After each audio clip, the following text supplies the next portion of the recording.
Президент Атамбаевка аябагандай чоң рахмат айткым келет. Себеби граждандык коом менен саясатчылар адатта бизде чогуу иштешпейт да. Биз жок, кофе ичебиз, бирок кандайдыр бир чогуу программаларды, чогуу саясий акцияларды биз кээде гана жасайбыз чогуу. Баягы кээ биринде көз карашыбыз жалпысынан туура келбегендер бар, келген саясатчылар бар, бирок биз дайыма чын деле аябагандай мындай бириккен уюм эмеспиз да, чынын айтышыбыз керек. Бирок президент Атамбаев акыркы жасаган билдирүүлөр менен граждандык коом менен саясатчыларды, активдүү граждандардын бардыгын башын биригүүгө аябагандай чоң салым кошту. Ооба, биз ал үчүн аябай чоң рахмат айтышыбыз керек да. Мен социалдык, экономикалык анан ушул жерде силердин чын эле келип кичинекей кыска доклад кылганыңар биз үчүн аябагандай маанилүү. Чын деле дайым эле оппозициялык маанайдагы же болбосо эгемендүү маанайдагы адамдардын башын чогултуш, алардын мамлекетте көп болушу бул аябагандай оор маселе. Мисалы 17-жылга чейин Россияда большевиктер кандайдыр бир программаларын талкуулаганда ашып кетсе бир ушул 200 миллионго жакын эли бар Россияда, ашып кетсе бир 20-30 киши эле чогулчу экен да. Ал эми 5 миллион халкы бар, 6 миллион каркыбал Кыргызстанда 20-30 кишинин чогулганы биз Россияга караганда бир топ активдүү экенибизди көргөзүп атат да бул жерде. Чынын деле акыркы жылдарда оппозиция болушу аябагандай оорлоп баратат. Оппозицияга болгон басым аябагандай күчөдү. Эгемендүү көз караштагы адамдарга, граждандык активисттерге болгон басым аябагандай күчөдү. Ошондуктан биздин арабызда кишилер көп болбосо дагы бул жерде ушул эгемендүү адамдар, коркпогон адамдар, өздөрүнүн позициясын так айткан адамдардын чогулушу бул биздин мамлекетибиз үчүн, бүгүнкү абал үчүн менин оюмча аябагандай маанилүү. Эгерде туура көрсөңөр, мен кыска экономикалык, социалдык абал жөнүндө жана андан чыгуу программасы кандай болуш керек кыска айтып бергим келет. Мен бүгүнкү күндөгү саясат жөнүндө айта албайм, бирок биз сүйлөшкөнбүз. Кыргызстандын социалдык экономикалык абалынын проблемалары жана чыгуу жолу Атамбаев кеткенден кийин кандай болуш керек деген тема болгонбуз. Анткени биз так билебиз, Атамбаевдин убагында Кыргызстанда маанилүү реформалар, өзгөрүүлөр болбойт экенине менин оюмча баардыгыбыздын көзүбүз жетти. Анткени 5 жылдын ичинде маанилүү саясий, экономикалык, социалдык реформаларды жасай албаган мамлекет башчылары, өкмөт башчылары кетер жылы, бир жыл калганда мен толугу менен ишенем, эч кандай реформалар жасай албайт. Ошондуктан мен айта турган нерселер негизинен жанагы пост Атамбаевский периодко тиешелүү. Атамбаев кеткенден кийин мамлекетти оңдош үчүн бизге эмне кылышыбыз керек жана кандай каражат керек, мен ошол жөнүндө кыска айтып бергим келет. Биринчиси, эгерде биз жакшы экономикалык абал, комфорттуу мамлекет, укуктуу мамлекет курабыз дей турган болсок, бизге мамлекетте маанилүү реформалар жасашка туура келет. Менин көз карашымча андай реформалар 500 миллион доллардан 3 миллиардга чейин талап кылат. Бул эми мындай болжолдуу гана расчет, так айта албайм, бирок болжолдуу гана айтып атам да. Ал эми тез азыркы күндөгү оор экономикалык, социалдык абалдан чыгыш үчүн жакынкы айларда, жакынкы жылдарда бизге жок дегенде 500 миллион доллар сырттан таап келе ала турган команда, программа жана саясат түзүшкө туура келет. Жалпысынан эгерде мамлекетти толугу менен реформалайбыз десек, анда ал 3-5 миллиард долларга чейин чыгышы мүмкүн. Бул аябагандай маанилүү сумма. Эгерде ошондой команданы, ошондой программаны, ошондой саясатты жүргүзө алсак, анда биз Кыргызстанды оңой турган команда алып келебиз жана Кыргызстанды оңдой алабыз. Эми бизди кандай кыйынчылыктар күтүп турат? Эгерде биздин бюджетибиздин курамын карай турган болсок, киреше бөлүгүн, бүгүнкү күндө ал бир 4-5 маанилүү булактардан турат. Биринчиси бул бажы, төлөмдөрүнөн түшкөн акчалар, экинчиси салык, үчүнчүсү ички карыздар. Биз акыркы жылдарда, акыркы 5 жылда ички карыз менен аябагандай көп увлекаться этип кеттик. Бул аябагандай коркунучтуу процесс болуп эсептелет. Төртүнчүсү тышкы карыздар. Бешинчиси эми тышкы карыздарды биз экиге бөлсөк болот, донорлордон келген акча жана эл аралык финанс уюмдарынан келип аткан акчалардан. Эми акыркы күндөгү биздин экономикалык абалыбызды кыска айта турган болсок, бажы эмне үчүн бажы боюнча коркунучтуу болот дегенде, биз айтышыбыз керек, 3 айдын жыйынтыгы чыкты. Бүгүнкү күнү экспорт Кыргызстанда бул бажыга тиешелүү 25%ке кыскарды. Импорттагы 25-30%ке кыскарды. Экинчиси, салык боюнча 3 айдын жыйынтыгы боюнча 1 миллиард сом чогултулбай калды деп бажы инспекциясы өкмөт өздөрү жарыя кылды. Прогноздук баа боюнча жылдын аягына чейин 6-7 миллиард сом чогулбайт. Бул айбагандай бажы тармагындагы оор абалга алып келиши мүмкүн. Эл аралык уюмдардан келе турган акча жана донор мамлекеттерден келе турган акчага таяна турган болсок, бул жылы биз биринчи жолу Маастрихт келишими деген келишим бар. Ошол келишимдин негизинде ар бир бизге окшогон кедейирээк мамлекеттердин тышкы карызы ички дүң продукциясынан 60%-тен ашпашы керек. Бүгүнкү күндө официалдуу түрдө 65%ке жакындады, не официалдуу эмес 72-70% деңгээлинде. Эгерде ички карызды кошо турган болсок. Эгерде буга таяна турган болсок, анда бул жылы эмки жылдары бизге тышкы карыздарды алууга, донорлордон акча алууга аябагандай оор болот. Мүмкүн болбой калышы дагы мүмкүн. Анткени эл аралык уюмдардын бардыгы жанагы Маастрихт келишимин сактабаган мамлекеттерге карыз берүүнү токтотот же болбосо кыскартат. Биз акырындап дефолтко келе атабыз десек жаңылышпайбыз. Эми Россия менен биз акыркы жылдарда жылына 30-40 миллион доллардын тегерегинде бюджеттик колдоосу алчык. Россия менен жакшы мамиле болуп атканда, акыркы убактарды карап турган болсок, Россия менен мамиле бир топ салгындап келатат. Эмки жылы же болбосо бул жылы дагы Россия бюджеттик колдоого бир 30-40 миллион доллардын тегерегинде берерине менин көзүм жетпейт. Экинчиден алардын өздөрүнүн дагы абалы оор. Батыш мамлекеттери менен мамилебиз бюджеттик колдоого акча алыш аябагандай кыйын, себеби алар менен мамилебиз качан эле бузулуп бүткөн. Ал эми Кытай болсо бизге бюджеттик колдоого акча адатта бербейт, традициялуу түрдө алар инфраструктурага беришет, бюджеттик колдоого акча беришпейт. Эми бүгүнкү күндөгү процесстерди карай турган болсок, донор мамлекеттер боюнча айтып кеттим, эл аралык уюмдар боюнча айтып кеттим, абалыбыз начар. Биз ички карыз ала баштадык акыркы 5 жылда. Эгерде жаңылбасам, бир 8 миллиардтан 10 миллиардка чейин сомго чейин биз ички карыз алабыз. Ички карызды биз банктардан алып атабыз, акыркы убактарда Мегакомдон алып атканбыз.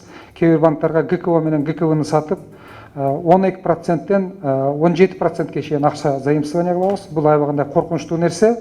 Эгерде бул жылкы биздин экономикабыз начар деп айта турган болсок, анда бул жылы эмки жылдары, наркы жылдары ички карызды алуу биздин бюджетибиз үчүн аябагандай оор болот, мүмкүн ала албай калышы мүмкүн.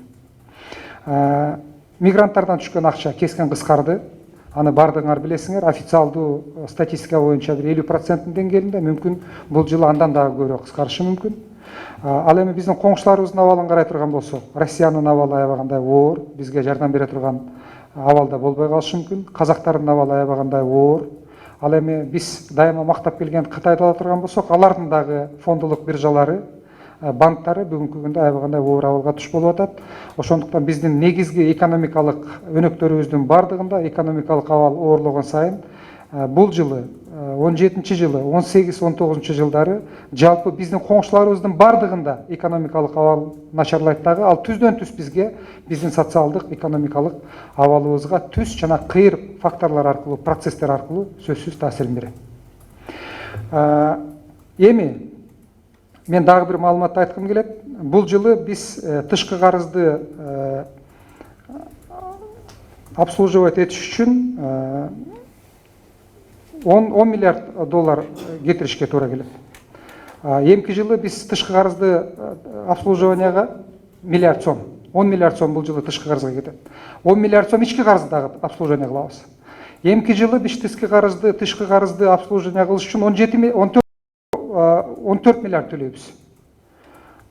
18 жылы дагы 14 миллиард төлөйбүз. 18 жылдан баштап биздин тышкы карызды төлөө графигибиз аябагандай өсөт дагы. 24 жылга чейин аябагандай чоң тышкы карызды төлөөгө бизге бюджеттен туура келет. Эми буга девальвацияны кошкула. Девальвацияны кошкондо жана тыштан бизге Кыргызстанга акча келбей атканын кошо турган болсок, анда девальвированный биздин сомубуз менен тышкы карызды төлөш аябагандай биздин бюджетибиз үчүн, экономикабыз үчүн оор абалга туш болот. Ошондуктан жана мен айтып аткандагы эң маанилүү нерсе, эмне үчүн мен 500 миллиондон 3 миллиардка чейин акча керек болот деп атам. Биздин Атамбаев кеткенден кийинки саясатыбыз, мамлекеттин башкаруу командабыз жана программабыз сөзсүз түрдө ошол 500 миллиард доллардан 3 миллиард долларга чейин акча таап келе турган кандайдыр бир багытка багытталышы керек да. Эми ал команда эмнелерди кылышка туура келет? Кыска мөөнөт, адатта биз орто мөөнөт жана узак мөөнөттө бөлөбүз. Кыргызстандын экономикасы, жалпы саясаты, социалдык абалы оор системалык кризиске келип такалгандан кийин мен узак мөөнөт деп айтпайм, себеби биз узак мөөнөткө убактыбыз жок. Бизде кыска мөөнөт жана орто мөөнөттүк гана программа болушу керек. Кыска мөөнөттүн ичинде биз эмнелерди кылышыбыз керек?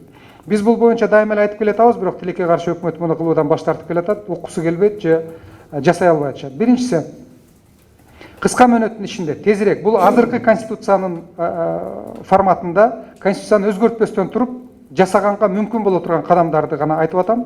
Биринчиси, мамлекеттик чыгашаларды 50%га кыскартуу. Биз канча бюджетибиз бар болсо, киреше бөлүгүбүз дефицити жок бюджет түзүп туруп, ошого жараша мамлекеттик башкаруу моделин түзүшүбүз керек. Ошого жараша өкмөт, ошого жараша парламент, ошого жараша президенттик жана министрликтер болушу керек. Бул биринчи кадамыбыз. Экинчи, мамлекеттик кызмат көрсөтүүнүн санын кескин кыскартып, ал эми калгандарынын сапатын кескин түрдө жакшыртышыбыз керек. Мисалы, бүгүнкү күндө курулуш тармагындагы башаламандык биздин курулуш тармагында иштеген адамдарларга, ишкерлерге аябагандай баш оору болуп атат. Курулуш тармагын биз аябагандай жеңил системага алып келсек болот. Бул боюнча биздин коңшу мамлекеттерибиздин Батыш, Япония, Сингапурдун тажрыйбалары аябагандай маанилүү. Бизнеске жеңилдиктерди берүү, текшерүүлөрдү токтотуу. Биздин мамлекетибизде справкалар деген баш оорулар аябагандай көп.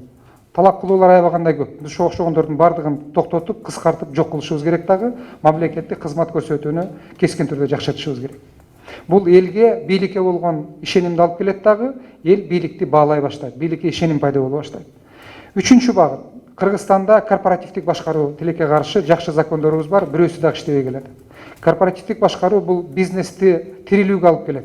Бизнести мыйзамдашууга алып келет дагы, биз бул экономиканы түрткү болот, өзгөртүүгө. Биз министрликтердеги иштеп аткан байкоочу кеңештерди кайрадан жаңы импульс беришибиз керек. 2014 жылы биз жакшы закон кабыл алдык, попечительский советтер жөнүндө, социалдык билим берүү тармагындагы. Биз ошол попечительский советтерди билим тармагында, социалдык тармактарда ишке ашырганга аракетти башташыбыз керек. Сот реформасын биз толугу менен кыла албайбыз. Сот реформасын кылып аябаганда чоң акча турат.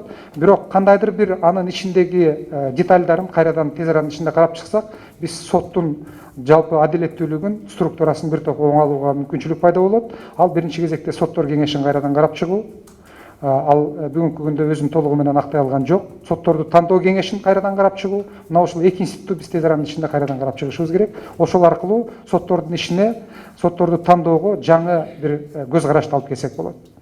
Үчүнчү, жергиликтүү кеңештерде буга дагы бул конституциябыз сөзсүз түрдө мүмкүнчүлүк бере алат. Мэрлерди айыл өкмөттөрүнүн шайлоосу жана аларга өз алдынчалыкты жана түшкөн каражаттардын көпчүлүгүн өздөрүнө башкарууга берүү. Бүгүнкү күндөгүдөй бүт бардыгын өкмөткө чогултуп алып, коррупциялык жол менен өкмөт түшкөн бюджетти кааласа жакшы көргөн акимине берип, каалабаган акимине бербей койгон, каалаган мэрге берип, каалаган мэрге бербей койгон саясатты биз жок кылышыбыз керек. Бул дагы туура эмес. 4-5 багыт. Адам укугуна, сөз эркиндигине тоскоол болгон бардык мыйзамдарды, өкмөттүн токтомдорун жокко чыгарышыбыз керек. Мисалы, бүгүнкү күндө конституция боюнча митинг өткөрүүгө ар бир адамдын, ар бир уюмдун укугу бар, эч кимден уруксат алып кереги жок. Бирок Бишкек мэриясы азыр аларга тыюу салып атат. Бул мыйзамсыз. Тышкы саясат боюнча булардын бардыгы экономикага тиешелүү. Биз көп векторлуу улуттук кызыкчылыкка туура келген саясатты жүргүзгөнгө өтө турган болсок, бул сөзсүз түрдө экономикага дагы, социалдык тармагыбызга дагы таасирин берет. Анткени тышкы саясат бул ички саясаттын уланысы болуп эсептелет. Мына ошол кыска, мен башка дагы көп ойлор бар, бирок аларды айткым келбейт. Кыска мөөнөттө эгерде биз ушул кадамдарды жасай турган болсок, Атамбаев бар болобу, же болбосо Атамбаев кеткенден кийин болобу, анда биз мамлекетте экономикалык, социалдык абалды стабилизацияга алып келип, андан кийин гана мамлекетте маанилүү реформаларды жасаганга, кадам таштаганга шарттар түзүлөт. Эгерде буларды жасабай турган болсок, анда тез реформаны жасоо бүгүнкү күндө Кыргызстанда аябагандай кыйын болот. Рахмат.